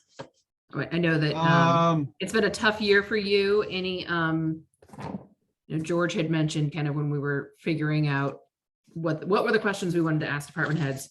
You in particular came to mind of, you know, are there lessons learned, things that we've done and, you know, innovated in or invested in during COVID that are things that we should carry forward? Well, on the COVID front really has taken over the office because we have one person that spends, Phil, the inspector that's doing the animal quarantine. He's probably spending 3/4 of his days tracking COVID and working with our tracers. So, I mean, you know, we're doing good. We're trying to get the education out there the best we can. We do updates through the selectmen meeting, working with the town administrators and the Board of Health. So that's important. That's taking over everything. The other challenging thing is we have our assistant health director position hasn't been filled. We don't know if that's a funding thing. That position's been open since May. We do have a contract person coming in to help review some of the septic plans, but that's been on a backlog because we can't keep up with some of the building that's still coming in. So we need to get that position filled. We have that posted on the several health websites. And there's several other towns up there looking for assistant health directors at potentially more money. So we're going to have to look at that staffing, but that's really putting an extra dent when we're already short that one person, the assistant director. So that's very difficult. And requesting the second housing inspector, excuse me, will be helpful because we had an intern filling in for about a year as we're doing a transition. That person helped out quite a bit. So it's almost like we're down 2 people. And that's a large strain on the department. So getting the second inspector will be very helpful to get work done, get health and safety done, and bring in some extra money. Any other questions for Bruce? Well, Bruce, thank you. A question that I've been asking everyone that I will ask you more rhetorically, and you can kind of come back to us next year thinking about it, is if there's anything that we invested in your department that you could do something that would bring in revenue for the town. And when I think of that, I think of, you know, you really kind of, you know, shown what, you know, you can do in terms of a good job when it comes to contract tracing and public health, et cetera. Can you do training for other departments? Are there other things that, you know, across the Cape, are there other things that you could specialize in and, you know, create services that we could charge for above and beyond the regular, you know, course of everyday work? So just something to think about for next year. The other piece is, you know, we do respect where everybody has been so crazy busy, and I can't imagine what your life has been like the past year, but we are asking that everyone do try to get their memos, their presentations, et cetera, into us by at least the Friday before meetings. So for next year, we would really appreciate it. We're looking forward to have a full staff to be able to do it. Okay, well, we're going to be a little tougher about it next year. So, That's fine. all right. Thank you. Madam Chair, the next one would be veterans. You should have received a memorandum from the county Department of Veterans Services. These services are provided by the county, and there is an explanation of the allocation that is requested of Yarmouth. Not to put Bob on the spot, but I think he's more familiar with this than I am.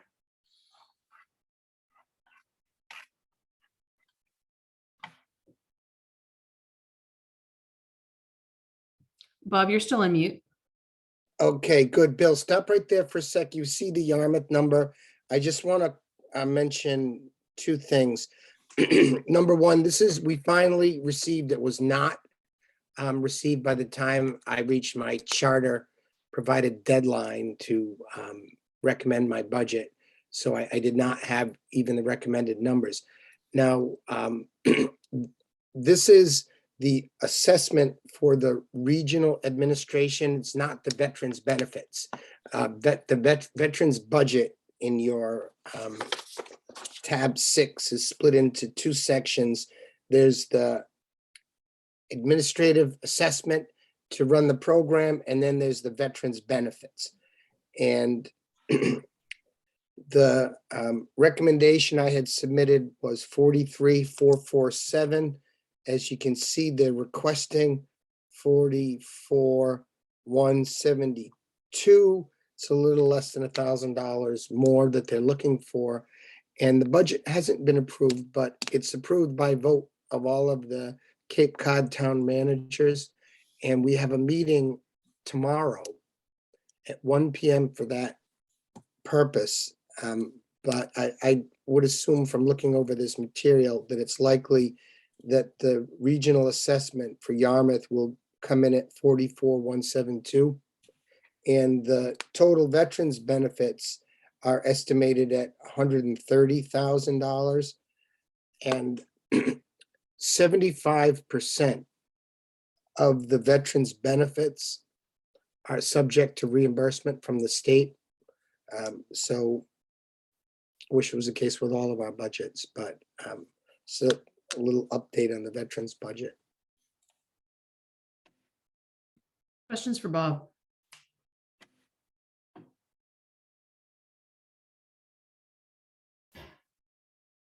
George, it looks like you're talking, but I think you're on mute.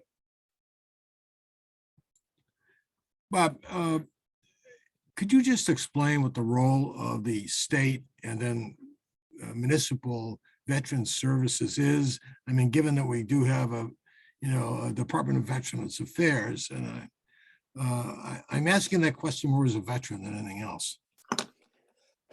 Yes, it's a very interesting way of organizing the system. It's different from most of the state services for all of the, SSI benefits and low-income benefits. It all goes through the state, but the state statutes have established veteran services as a local benefit. So if any veteran was a low-income resident, they would be eligible, for the SSI payments or other state welfare type payments.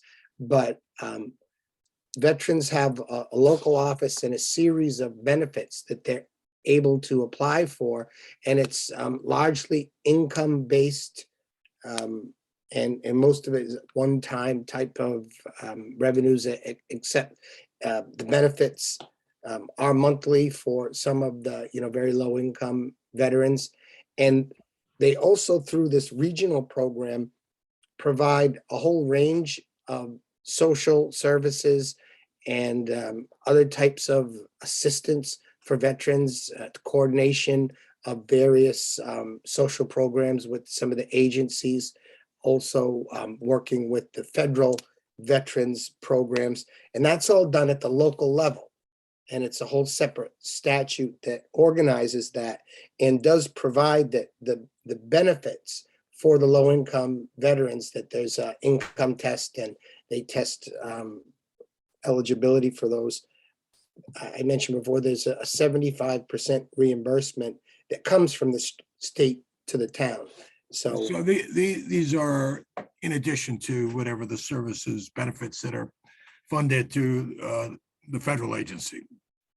Basically. Yes, but They the tend to federal be- agency doesn't do a lot of the income, based stuff. They Right. have the Veterans So Hospital. these are means tested kinds of programs. Yes, All sir. right, that explains it. I just didn't understand what the distinct responsibility was.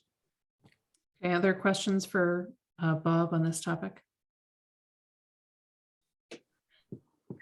Bob, the only comment that I had at reviewing it is there's no actuals, which makes it a little tough to look over. And then the other piece was that they're expecting their insurance to stay flat. That's just, and everything, it seems like insurance goes up, health insurance at least does. So it made me kind of scratch my head a little bit, but that's all I have on it. And that's mainly kind of just something I think for next year. I know it sounds like based on you having that meeting tomorrow, you need a vote on it tonight. Right, and I don't have the 22 is a budget, the 21 actual for the veterans benefits was 115,059. So that was last fiscal year. This fiscal year, the budget is 127,658, and I'm sure there's an actual to date. I don't have that, but we can, that's on one of the other budget sheets I was looking at. Yeah, it's not in any of the documents that were sent over this afternoon. And I didn't spot it in section 6 of the book. So again, not super important for right now. I think we can move forward and kind of take a vote on it, but just in the future, I'd like to make sure that it's in there. So, Bill, we've got preliminary votes. Correct. And that would be for the Community Development Office, Historic Commission, Planning, Community Preservation Committee, Conservation, Building, Health, and Veterans. So I'm just going to ask a question of Bob and Bill. I did notice one of the human services agencies that's in there is actually a client of mine. Completely unrelated to this type of work, but from a conflict of interest perspective, should I recuse myself from that particular vote? Yes, Yeah, that would be in the Health Department then, correct? Yep. So Right. if we can separate out health department from everything else. And is there any other department that anyone else wants to separate out in terms of the vote? Okay. I will take a motion to vote on all the departments except for health. I'll make that motion. I'll make that motion. Second, Need a second? George? Okay. All those in favor, George, aye, And if I may, all those in favor of preliminary approval, and then we'll take them up finally at the end, correct? Just to clarify the vote. yeah, preliminary approval that of all but health. George, aye, Nate, Aye. Jack, Aye. Robert, Aye. I'm an I as well. Brian is absent. And so a motion on the health. You might want to have a sort of a vice chair request a motion on the health to. Sure. George, do you want to do that? And I will step away. or I'll entertain any motions on the health budget. Second. Well, I think I'll make the motion and then Jack will second. Bob, Robert, Aye. Jack, Aye. Nate, Aye. and I'm an aye also. And do I have to like formally vote to abstain or just keep my mouth shut? says abstain, say I abstain. I abstain. Perfect. Okay. Thank you. Thanks, George, for doing that. All right. Communication with appointing authority regarding member temporary leave of absence. So we've discussed this a couple points along the way. Conversation Bill and I had last week was it might not make a lot of sense to try to add somebody, over the next 6 or so weeks that we're going through this preliminary budget process. But that at some point thereafter, convene a meeting of the appointing authority, which is myself, the board chair of the Board of Selectmen and the town moderator, and discuss, ideally holding Brian's seat for him until he returns, and then filling Sarah's term, which really expires, I think, in May. So, we could discuss it amongst that appointing authority if they prefer to just leave it open until May and going ahead and filling for a new term. But I think, we have, Bill took a stab at a letter. I made a few changes based on conversations that we had in the last meeting. Do we need to have a vote on this, or I think we've already kind of as a committee voted or made our position clear on this? I would say that you want to authorize the acting chair to meet with the selection committee to resolve the issues associated with a member who is out and then the lack of members and a member who has resigned. And then you would come back and report from the selection committee in terms of the appropriate action, because they're yourself, the board chair, and the moderator would sort of make the decision on the next steps based on one member wanting to continue, but has an absence, and then another member has resigned. So it's best to maybe have the finance committee authorize that action to meet with the selection committee and come back with a recommendation after a meeting with the selection committee. I'll entertain such a motion. Oh, so move. Thanks, Jack. I'll second. Thanks, Nate. Any discussion? Just one question on, I'm looking at the draft letter that you started, Stephanie, and under my changed position, it has me as the vice chair, but you want me to be the acting vice chair. Acting vice chair, yes, I will make that change. I added that this afternoon. Yeah, you're not we're dumping gonna it in let my you up. lap, Stephanie. Okay, so all those in favor, George, Aye. Nate, Aye. Jack, Aye. Stephanie, Robert has stepped away. Yes. I also sent you a text or an email just before the meeting about a couple things in your letter there.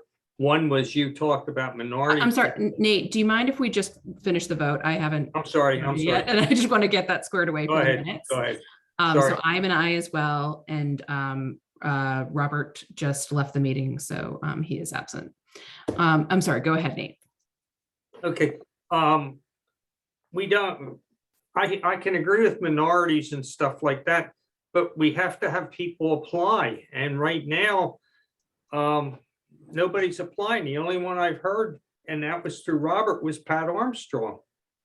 So, I don't know how we publicize it without putting a sign out in front of town hall, which isn't the way to do it. Yeah. So Right, what Robert, I Nate, see Robert shaking his head there. so what Nate's referring to is just referencing that at this point in time, we now only have one woman, myself, on the committee. We have no people of color, and just that it would be helpful for the appointing authority to keep that in mind when it comes to appointments.